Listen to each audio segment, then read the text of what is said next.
Hello बच्चों, कैसे हैं आप। मैं यही चाहूँगा आप फिट रहें, मस्त रहें, पढ़ते रहें, आगे बढ़ते रहें। आज मैं आपको कराऊँगा फर्स्ट चैप्टर के कुछ डायग्राम और कुछ ग्राफ जो एग्ज़ाम में पूछे जाते हैं नॉर्मली। तो कौन से डायग्राम है और उनमें कौन कौन से पॉइंट, छोटी छोटी सी बातें मैं आपको बताऊँगा जो आपकी दूसरे टॉपिक्स में भी हेल्प करेंगी जब आप पढ़ेंगे। तो स्टार्ट करते हैं। पॉजिटिव चार्ज का स्केच डायग्राम बनाना है इलेक्ट्रिक फील्ड का। एक पॉजिटिव चार्ज या सिंगल पॉजिटिव चार्ज या isolated charge. Isolated positive charge का मतलब सिंगल पॉजिटिव चार्ज की बात कर रहे हैं, उसकी इलेक्ट्रिक फील्ड का स्केच डायग्राम बनाना है। तो कैसे बनाएंगे, डायग्राम देखें।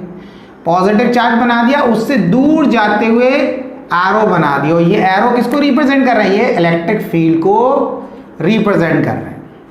यानी कि पॉजिटिव चार्ज से इलेक्ट्रिक फील्ड दूर जाती है, इलेक्ट्रिक लाइन दूर जाती है। अब क्वेश्चन ये आता है कि पॉजिटिव चार्ज से दूर ही क्यों बनाते हैं।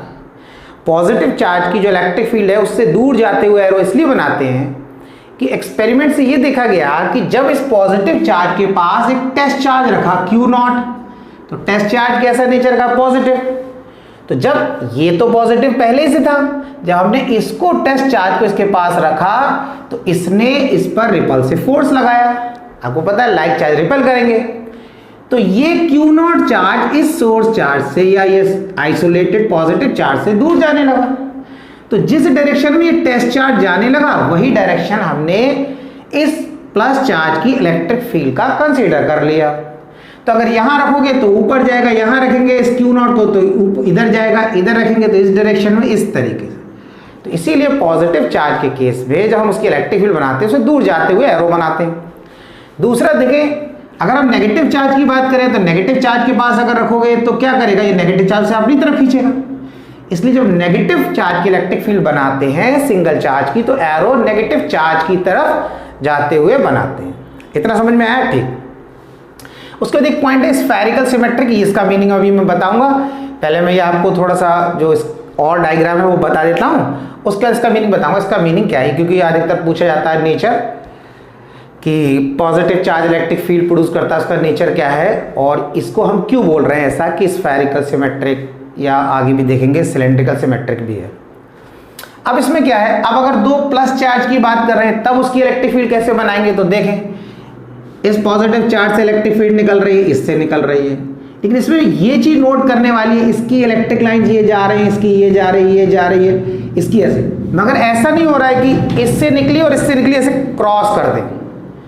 दो प्लस चार्ज की अगर इलेक्ट्रिक फील्ड बनानी है तो क्रॉस करते हुए नहीं दिखाएंगे, ऐसे दिखाएंगे, इससे निकली, इससे निकली, इस तरीके से जा रही।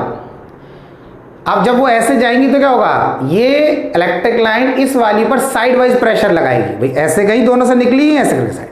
जब साइड वाइज प्रेशर लगेगा तो जो चार्ज यहां था जिससे ये निकल के आई, जो यहां था जिससे ये निकल के आई, ऐसे करके फोर्स लगेगा और ये दोनों चार्ज ऐसे दूर चले जाएंगे। ऐसा नहीं होता है कि दो इलेक्ट्रिक लाइन एक इधर से एक इधर, दोनों क्रॉस कर दे, क्योंकि ये प्रॉपर्टी है, two electric lines of forces does not intersect each other. दो इलेक्ट्रिक लाइंस ऑफ फोर्सेस या दो इलेक्ट्रिक लाइंस एक दूसरे को इंटरसेक्ट नहीं करती हैं। इसको आपको ध्यान रखना, तो इस तरीके से बनाएंगे। इतना है समझ में। अब नेक्स्ट आता है इलेक्ट्रिक डाइपोल, या एक पॉजिटिव और नेगेटिव चार्ज की इलेक्ट्रिक फील्ड की बात कर रहे हैं। तो पॉजिटिव चार्ज से इलेक्ट्रिक लाइंस निकलती हैं और यहां पे एरो बना देते हैं, ये डायरेक्शन अब किधर जाएंगे, पॉजिटिव से निकल रही नेगेटिव में चली जा रही, पॉजिटिव से निकली नेगेटिव में, इस तरीके से ये जा रही। यहां से ये बना दिया, यहां हमने फिर इसको कंप्लीट नहीं करा, फिर इसको यहां से बनाने मतलब ऐसे जाएंगी और यहां आ जाएगी, यहां से ऐसे निकलेगी और ऐसे चली जाएगी। ये लाइन बना दी, कहीं दूर जाके फिर ऐसे करके टर्न होके आएगी, इस तरीके से टर्न होके आ जाएगी। तो ये हमने इलेक्ट्रिक फील्ड बना दिया एक डाइपोल के केस में या एक पॉजिटिव और नेगेटिव चार्ज के पेयर के केस में, ठीक है। इसका ही मीनिंग बताऊंगा। सिलेंड्रिकल सिमेट्रिक का मीनिंग क्या होता है। फिर एक थिन शीट है, ऐसे पतली सी शीट है, उस पर चार्ज है, उसकी इलेक्ट्रिक फील्ड बनाने को बोला है, तो शीट है पतली सी चार्ज की, तो इधर भी इलेक्ट्रिक लाइन जाएंगी, इधर भी जाएंगी, तो वही बना दिया, इस तरफ भी जा रही इलेक्ट्रिक लाइन, तो इधर भी जा रही। नेक्स्ट है इसमें कि यहाँ पर ये दे रखा है कि एक प्लस चार्ज है, ये जो है आपका एक प्लस क्यू चार्ज रखा हुआ है यहाँ पर, प्लस क्यू, और उसके पास एक मेटल की स्लैब रख दिया। उसमें इलेक्ट्रिक फील्ड कैसे बनाएंगे? तो इसमें मैं आपको एक चीज़ बताता हूँ। कंडीशन ये है यहाँ पर कि ये एक चार्ज था प्लस क्यू, इसके पास ऐसे क्वेश्चन आएगा कि इसके पास एक स्लैब रख दिया, ठीक है। जैसे मान लिया ये हो गया एक मेटल का स्लैब, यहाँ पे चार्ज रख दिया। अब इस प्लस चार्ज की वजह से इलेक्ट्रिक फील्ड का डायरेक्शन, इलेक्ट्रिक फील्ड का स्केच डायग्राम बनाना, कैसे प्रोड्यूस करेगा, इधर से जाएंगी निकलेंगी, क्या होगा। तो क्या हो रहा है, जब ये प्लस चार्ज है तो इससे इलेक्ट्रिक लाइंस निकल के जाएगी। तो आपने फर्स्ट चैप्टर पढ़ा होगा कि किसी भी बॉडी को चार्ज करने के 3 मेथड होते हैं, कंडक्शन, इंडक्शन, फ्रिक्शन। तो यहाँ पर कौन सा कॉन्सेप्ट काम करेगा? इंडक्शन वाला। इंडक्शन में क्या होता है, ये चार्ज पार्टिकल है, तो ये चार्ज पार्टिकल क्या करेगा, जब इस स्लैब को रखोगे इसके आगे, तो इंडक्शन के फिनोमिना की वजह से यहाँ नेगेटिव चार्ज डेवलप हो जाएगा इस स्लैब के इस साइड पर, यानी कि ये ए साइड है, ये इसकी बी साइड है। ऐसे है स्लैब, ये ए साइड है इसकी, ये बी साइड मान लिया, यहाँ चार्ज रखा है, तो इस ये प्लस चार्ज है, तो इस साइड पे का अपोजिट चार्ज डेवलप हो जाएगा। तो इस तरीके से ये ऐसे बना दिया हमने, इस तरीके से ऐसे, इतना आगे समझ में। अब ये साइड हो गई नेगेटिवली चार्ज, ए साइड, तो इसके अपोजिट पे कैसे जाएगा, पॉजिटिव चार्ज। तो यहाँ इलेक्ट्रिक फील्ड इस तरीके से बन जाएगी। तो ये बनाने के लिए आता है, जैसे हमने स्टार्ट किया कि ये प्लस क्यू दे देंगे, यहाँ पे स्लैब दे देंगे, आपको कहेंगे स्केच डायग्राम बनाओ, तो इस तरीके से बनाना।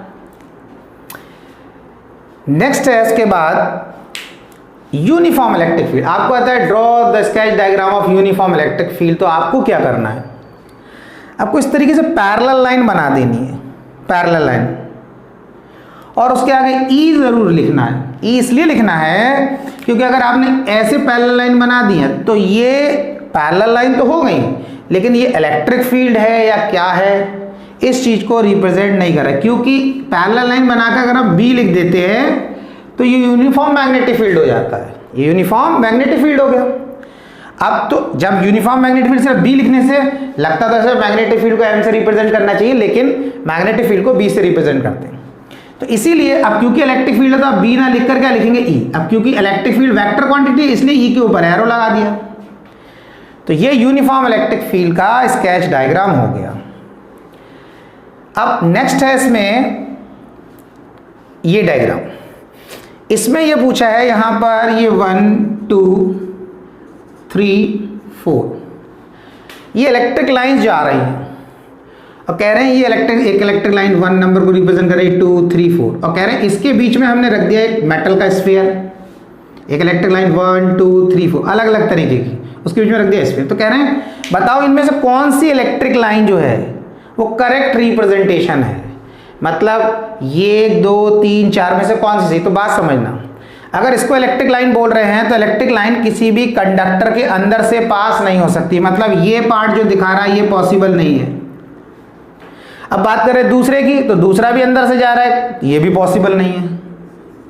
ये सेंटर से जा रहा है, ये सेंटर रो है, तो अंदर से पास हो रही है, ये भी पॉसिबल नहीं है। पर इसको देखो फोर्थ वाले को, ये इलेक्ट्रिक लाइन ऐसे जा रही है और अंदर नहीं दिखा रखा है और फिर बाहर इमर्ज कर रही है, ये करेक्ट है, यानी कि ये फोर्थ वाला करेक्ट है। क्योंकि फोर्थ में दिखा रहे हैं इलेक्ट्रिक लाइन कंडक्टर तक तो जा रही है, लेकिन कंडक्टर के अंदर इलेक्ट्रिक लाइन नहीं है, क्योंकि किसी भी कंडक्टर को अगर इलेक्ट्रिक फील्ड के अंदर रख देते हैं तो उसके अंदर इलेक्ट्रिक फील्ड 0 होती है, ये याद रखना है।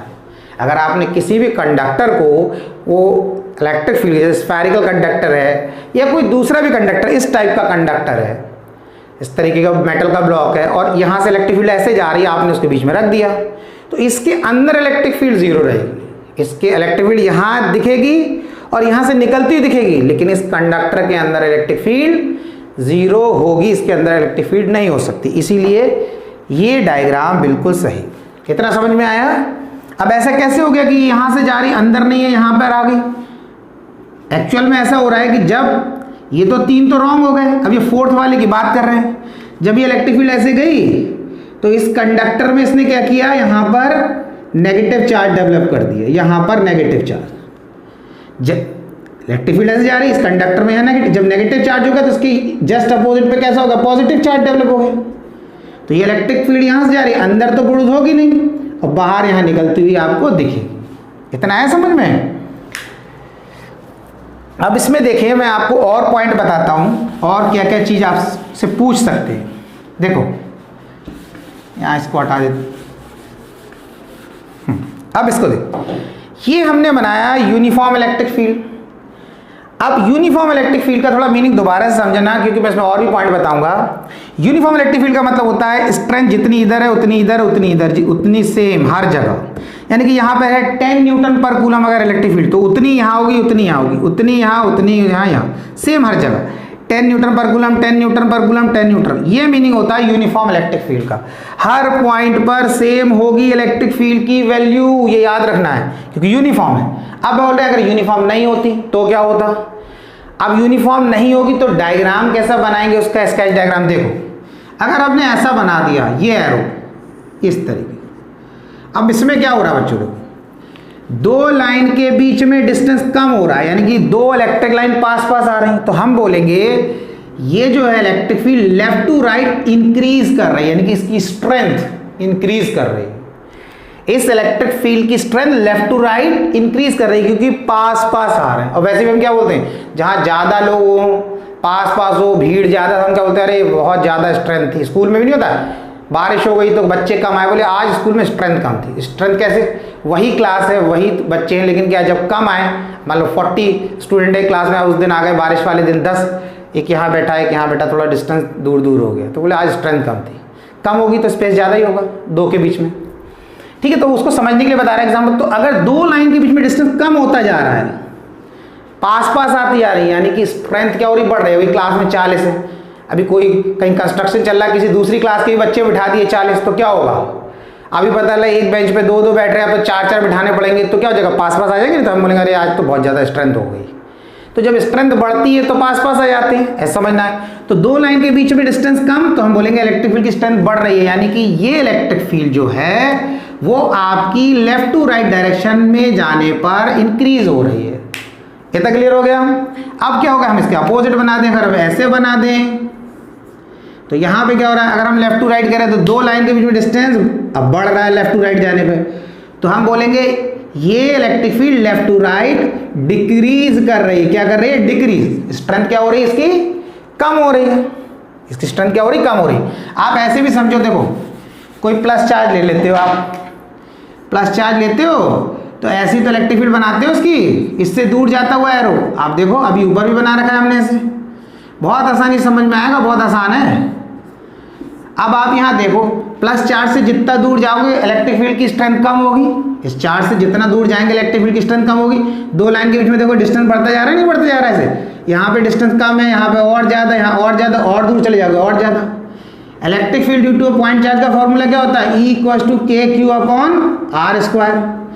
आर बढ़ता डिस्टेंस बढ़ता, इलेक्ट्रिक फील्ड कम होती, फॉर्मूले के अकॉर्डिंग भी देख लो।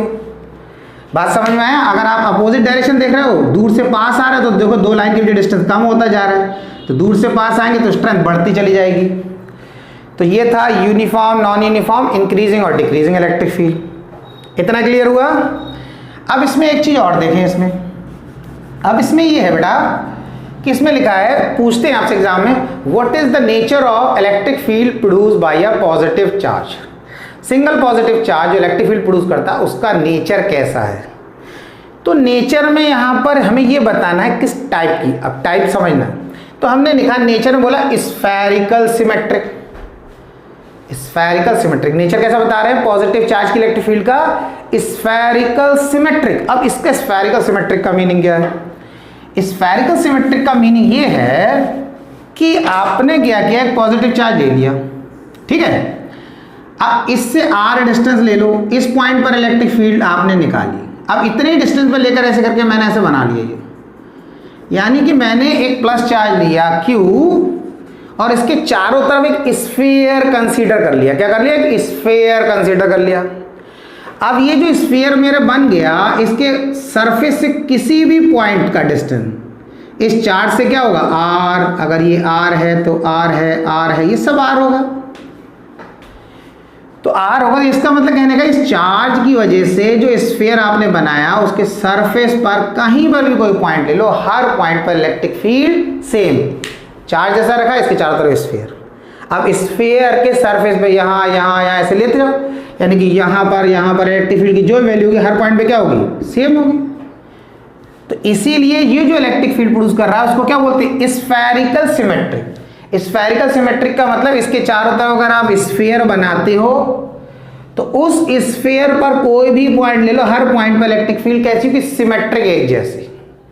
आपने छोटी क्लास में पढ़ा होगा रोटेशनल सिमेट्री क्या होता था, फ्लावर्स होते थे। तो कोई फ्लावर ऐसा है, आर्ट तो मेरी ज़्यादा अच्छी है नहीं वैसे, ऐसे करके एक फ्लावर बना दिया।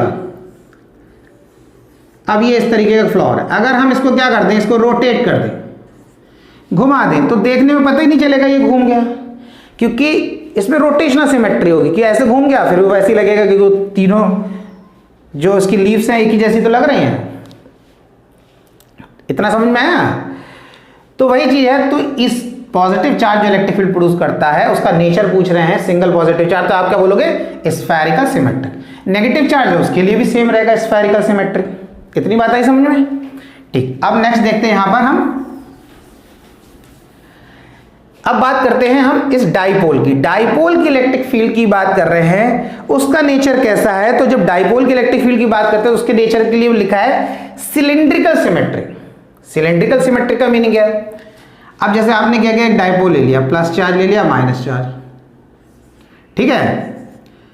अब ये प्लस माइनस ले लिया, अब इसकी वजह से आपने यहां पर इलेक्ट्रिक फील्ड निकाली, इस पॉइंट पर, इस पॉइंट पर, इस पॉइंट पर, इस पॉइंट पर, इस पॉइंट पर, ऐसे हमने पॉइंट निकाला। तो क्या देख रहे हैं, इस पॉइंट पर जितनी इलेक्ट्रिक फील्ड आई उतनी इस पॉइंट पर, तो ऐसे बना लिया। जितनी इस पॉइंट पर निकली उतनी इस पॉइंट पर, यानी कि जितनी इस पॉइंट पर उतनी इस पॉइंट पर, जितनी इस पॉइंट पर उतनी इस पॉइंट पर, जितनी इस पॉइंट पर उतनी इस पॉइंट पर, ये इस तरीके। अब जरा इसको मिला दो, कैसा बन गया डाइपोल। लिया तो डाइपोल सिलेंडर जैसा लग रहा नहीं लग रहा, यानी कि यहाँ यहाँ यहाँ यहाँ यहाँ यहाँ यहाँ यहाँ यहाँ सब वैल्यू सेम। अब डाइपोल जो इलेक्ट्रिक फील्ड प्रोड्यूस करता है उसकी इलेक्ट्रिक फील्ड का अगर नेचर बोल रहे हैं तो हम बोलते हैं सिलेंड्रिकल सिमेट्रिक, क्योंकि अगर हम इसके चारों तरफ सिलेंडर जैसा बनाएं तो सिलेंडर के कर्ड सरफेस पे, ये कर्ड सरफेस हो गया, इधर इधर इधर इधर कहीं भी मेजर करोगे, ये जैसे अगर सिलेंडर है तो ये कर्ड सरफेस कहलाता है। यहाँ मेजर करा, यहाँ मेजर करा, यहाँ मेजर करा, यहाँ या यहाँ सरफेस पर हर जगह से। तो डाइपोल की जो इलेक्ट्रिक फील्ड है उसका नेचर होता है सिलेंड्रिकल सिमेट्रिक। इतना क्लियर हुआ? तो ये थे ग्राफ, भी मैंने बताया कि अधिकतर। अब इसमें देखो एक चीज और बता दूं मैं आपको। अब क्या होता है, जैसे पोटेंशियल की बात कर रहे हैं, पोटेंशियल में पूछ सकते हैं आपको, जैसे उन्होंने बोल दिया कि पॉजिटिव चार्ज है, इसके पोटेंशियल का नेचर बताइए, तो क्या होगा, इसमें भी वही चीज है। अगर आप इसके चारों तरफ स्फीयर बना दो, पोटेंशियल सेकंड चैप्टर में है लेकिन आप समझ सकते हैं, उसमें वो आएगा तो आप देख लेना। पॉजिटिव चार्ज की वजह से यहाँ पोटेंशियल निकाला, r डिस्टेंस पर यहाँ निकाला, यहाँ निकाला, यहाँ निकाला, यहाँ। तो पोटेंशियल का फॉर्मूला होता है due to point charge v equals to k q upon r। तो क्या होता है, जब इसकी वजह से यहाँ निकालोगे, इसकी वजह से यहाँ, डिस्टेंस तो सब जगह सेम है, तो इस पूरे स्फीयर पर, यानी कि चार्ज जैसा रहा उसके चारों तरफ स्फीयर कंसीडर कर लो, उस स्फीयर में हर पॉइंट पर पोटेंशियल क्या रहेगा, सेम। तो जो सेम रहेगा तो हम क्या बोलेंगे कि जो पॉजिटिव चार्ज होता है वो जो पोटेंशियल प्रोड्यूस करता है उसका नेचर भी कैसा है, स्फेरिकल सिमेट्रिक। कैसा, स्फेरिकल, क्योंकि स्फीयर अगर उसके चारों तरफ बना दिया तो स्फीयर के सरफेस में हर पॉइंट पर पोटेंशियल सेम। इतना क्लियर हुआ? ठीक। तो ये तो थे आपके कुछ डायग्राम। अब बात करेंगे हम इसमें थोड़ा ग्राफ की, कि ग्राफ कौन सा पूछा जाएगा और किस तरीके से। दो ग्राफ हैं इंपॉर्टेंट, अधिकतर वही आपको मिलेंगे भी देखने को। अब आप देखें दो ग्राफ कैसे, बहुत सिंपल। देखो दो ग्राफ ही देखें आप, सबसे सिंपल ये समझ लो कि दो टाइप की फिजिक रिलेशन है, directly proportional and inversely proportional. x हो गया y, x y के बीच में अगर डायरेक्टली प्रोपोर्शनल है तो ऐसा बनाना है, और x और y के बीच में इनवर्सली प्रोपोर्शनल का रिलेशन है तो ऐसा बनाना है, यानी कि x is directly proportional to y तो ये बनेगा, और x is inversely proportional to y है तो ऐसा ग्राफ बनेगा। बस ये दो आप याद रखो, सबसे सिंपल। इतना समझ में आया? डायरेक्टली प्रोपोर्शनल में स्ट्रेट लाइन और इसमें कर्व। अब आपको क्या करना है, आपको एक क्वेश्चन दिया है कि दो चार्ज है, एक है 1 माइक्रोकूलम और दूसरा दे रखा है 2 माइक्रोकूलम। एक तो पेयर ये दे रखा है, दूसरा पेयर दे रखा है 2 माइक्रोकूलम और -3 माइक्रोकूलम। इन दोनों पेयर के बीच में जो फोर्स लग रहा है F, और आपको 1/r² के बीच में ग्राफ बनाना है। इसके बीच में आपको ग्राफ बनाना है 1/r² के बीच में। अब समझना बात, कूलम्स लॉ आपने पढ़ा, F = K Q1 Q2/r²। अगर मैं ये कहता F और r² के बीच में बनाओ तो F और r² यहां पर मैं ऐसे लिख दूं, मैं r² की बात कर रहा हूं, तो r² और F के बीच में इनवर्सली प्रोपोर्शनल का रिलेशन है। तो इनके अगर ग्राफ की बात मैं ऐसे कर रहा हूं तो ये तो ऐसा हो गया सीधा F और ये हो गया r², तो ग्राफ तो ऐसे ही बनेगा क्योंकि इनवर्सली प्रोपोर्शनल का रिलेशन हो गया। लेकिन उन्होंने ये नहीं कहा F और r², उन्होंने कहा कि आप ग्राफ ऐसा बनाओ, ये जो हॉरिजॉन्टल एक्सिस है ये 1/r² को रिप्रेजेंट कर रही, हॉरिजॉन्टल एक्सिस r² को नहीं, 1/r² को, और ये वाली एक्सिस जो है वो फोर्स को रिप्रेजेंट कर रही, वर्टिकल एक्सिस। ये हमने तो खुद बना रहे हैं, मतलब आपको इन दोनों के बीच में ग्राफ बनाना है। अब थोड़ा समझना है इसमें, बहुत आसान सा, ऐसा नहीं टिपिकल है। =0। देखो F और r² के बीच में कैसा रिलेशन, इनवर्सली प्रोपोर्शनल का। इनवर्सली प्रोपोर्शनल का रिलेशन है तो ऐसा बन गया। लेकिन अगर मैं वो ये कह रहा है F और इस पूरे टर्म के बीच में बनाऊं, तो अगर इस पूरे टर्म को मैं x मान लूं, यानी 1/r² को x मान लूं, तो क्या हो जाएगा, अब F और इसके बीच में कैसा हो गया, तो डायरेक्टली प्रोपोर्शनल हो गया, क्योंकि मैं 1 भी लिखूंगा और r की वैल्यू लिखूंगा, r का स्क्वायर करूंगा, फिर 1 को डिवाइड कर दूंगा उससे, तो जो मेरी वैल्यू आएगी, न्यूमेरिकल वैल्यू तो एक ही आएगी फिर मेरी। तो इस पूरे को मैंने x मान लिया। अब आपको इस पूरे इसके और इसके बीच में ग्राफ बनाना है, तो उस केस में ध्यान रखना, तब इन दोनों के बीच में कैसा रिलेशन हो गया, डायरेक्टली प्रोपोर्शनल का, क्योंकि वो r² का नहीं बोले, 1/r² का बोल रहे हैं। अब हमने क्या करा, तो पहले केस में दोनों चार्ज पॉजिटिव हैं, तो आपको पता है दोनों पॉजिटिव हैं तो रिपल्सिव फोर्स लगेगा, हमने बना दिया सब। ये हमारा पेयर कौन सा होगा, ये पेयर हो गया हमारा 1 माइक्रोकूलम और 2 माइक्रोकूलम, और कैसा फोर्स लगेगा, रिपल्शन। इनके बीच में क्या होगा, रिपल्शन। अब इस पेयर की बात कर रहे हैं, तो इस पेयर में हमने नीचे बना दिया, ये पेयर हो गया हमारा 2 माइक्रोकूलम और -3 माइक्रोकूलम, और ये हो गया आपका अट्रैक्शन। बात समझ में आया, अट्रैक्शन। अब एक चीज देखो, एक पॉइंट है, वैसे तो आपके एक लाइन ऐसे बना दोगे, ऐसे बना दोगे, बन गया, काम हो गया। लेकिन थोड़ा सा टेक्निकल भी थोड़ा समझने की कोशिश करना है, अगर समझ में आता तो अच्छी बात है। देखो एक चीज समझो, यहां पर जो मैंने एंगल लिया, अगर मान लो ये θ1 30 डिग्री है, तो मैंने ये बड़ा बनाया है, ये θ2 जो है वो 30 से ज्यादा होगा। मान लो ये मैंने ले लिया 45, ये मान लिया, मैं बोल ऐसे वैल्यू लिख दिया मैं दिखाने के लिए कि ये एंगल बड़ा है, ये छोटा है। अब ये 30 या 45 क्यों बनाया मैंने, उसको रीजन समझना। ये एंगल को मैंने कम बनाया, मैं यहां पर इसको ज्यादा बनाया, इसलिए यहां पर मैंने एक लाइन ड्रॉ की, यहां पर एक पॉइंट लिया मैंने ए पॉइंट और एक पॉइंट लिया बी पॉइंट। इस ए पॉइंट के अकॉर्डिंग इस पॉइंट की वैल्यू और बी पॉइंट के अकॉर्डिंग इस पॉइंट की वैल्यू सेम रहेगी भाई। इस पॉइंट के कॉरस्पॉन्डिंग इस पॉइंट की वैल्यू, सीधी लाइन है सेम, इस पॉइंट के कॉरस्पॉन्डिंग इस पॉइंट की वैल्यू सेम, यानी कि 1/r² को ये हॉरिजॉन्टल लाइन रिप्रेजेंट कर रही है। तो अगर 1/r² जो भी सॉल्व करके निकालोगे, यहाँ कोई वैल्यू, यहाँ पर एक वैल्यू आएगी, मतलब जो भी वैल्यू आ जाती है वही वैल्यू इस पॉइंट के लिए है, वही वैल्यू इस पॉइंट के लिए। लेकिन अगर इस पॉइंट को यहाँ मिलाओगे तो यहाँ पर फोर्स आया F1 और इसको यहाँ मिला लो तो ये क्या हो जाएगा, F2। तो आप ये देखो, ये जो डिस्टेंस है ये डिस्टेंस कम रहेगा और ये डिस्टेंस ज़्यादा हो जाएगा, ये डिस्टेंस ज़्यादा हो जाएगा। तो ये बता रहा है क्योंकि इन दोनों के बीच में ज़्यादा फोर्स लगेगा सेम डिस्टेंस पे। क्यों? क्योंकि इनकी वैल्यू ज़्यादा है, ये 3 2 6 आएगा इनका प्रोडक्ट, इसका 2 1 2। बात समझ में आ रहा है? तो इसलिए ध्यान रखना, वैसे तो आप एक लाइन ऐसे बना दें, ऐसा बना दें, कोई दिक्कत नहीं, लेकिन बेटर ये कि यहाँ पर इस वाले एंगल को कम बनाएं और इस वाले को ज़्यादा ऐसे करके बनाएं। क्यों? ये बड़ा एंगल बनेगा तो ये रिप्रेजेंट करेगा कि इन दोनों का मैग्नीट्यूड ज़्यादा है, तो इनके बीच में ज़्यादा फोर्स लगेगा।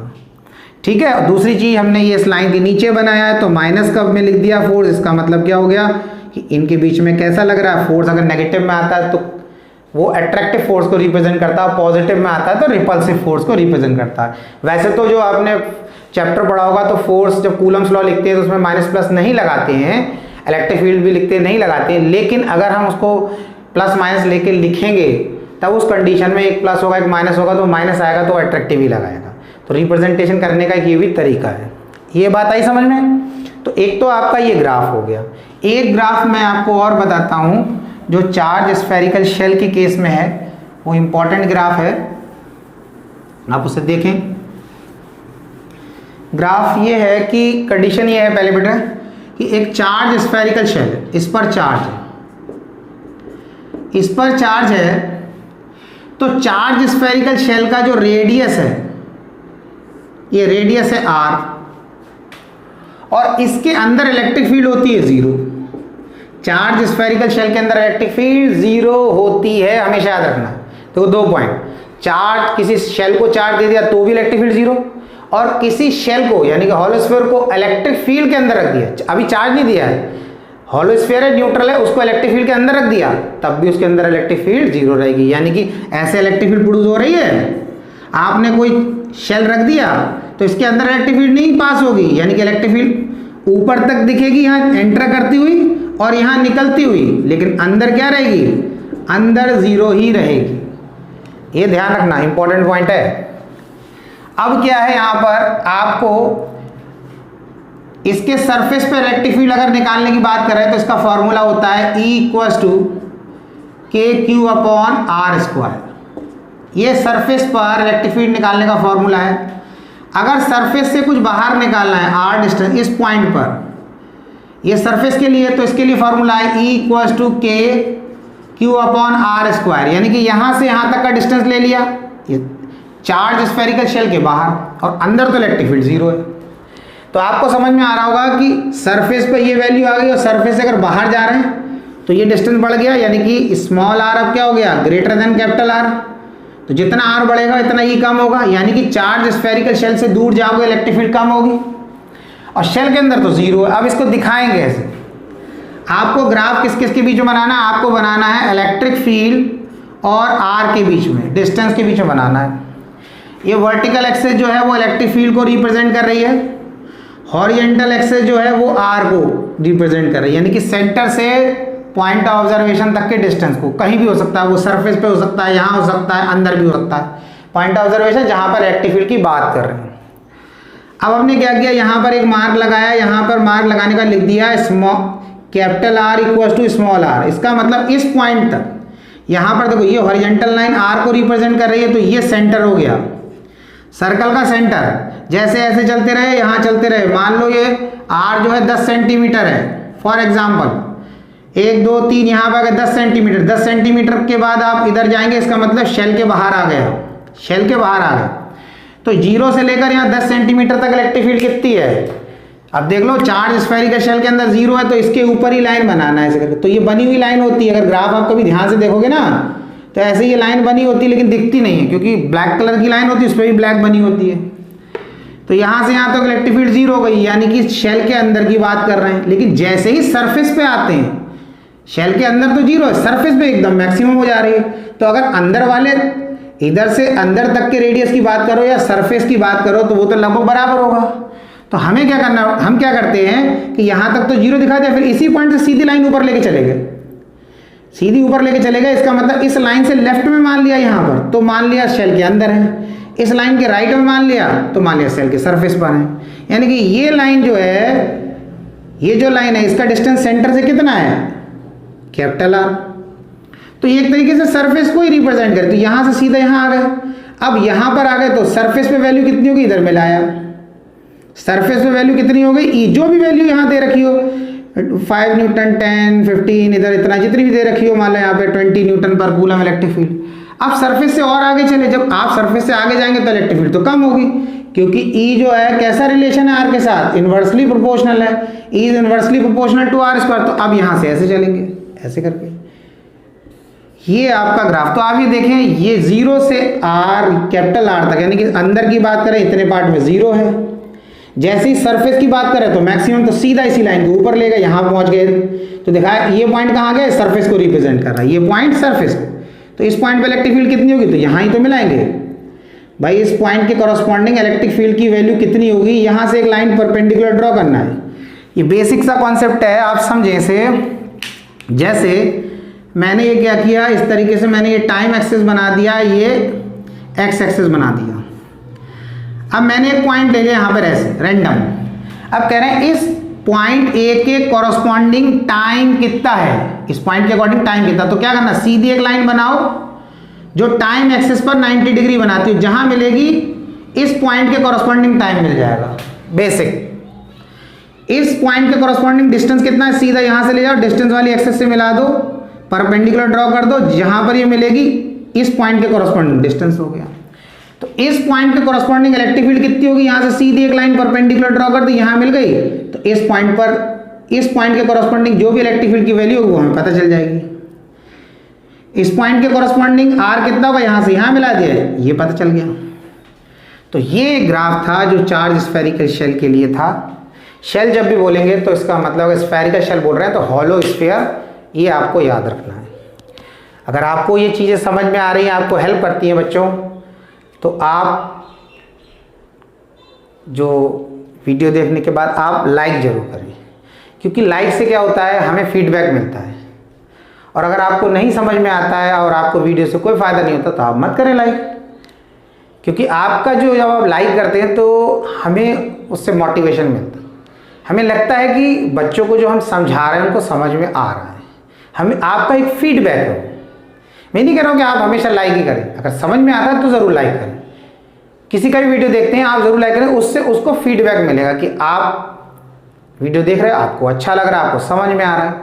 तो अगर आप लाइक करेंगे तो ठीक है, तो उससे हमें फीडबैक मिलेगा और हम और एफर्ट करेंगे, और इस तरीके से जो भी छोटी छोटी चीज़ें हैं जो आपको हेल्प करेंगी उस पर मैं वीडियो बनाता रहूँगा। कोई प्रॉब्लम है, कोई भी दिक्कत है, छोटे से डेरिवेशन में, किसी क्वेश्चन में, किसी भी चीज़ में, आप कमेंट बॉक्स में कमेंट करके मुझे बताएं, मैं उनको पढ़कर आपकी प्रॉब्लम दूर करने की कोशिश करूँगा। ओके।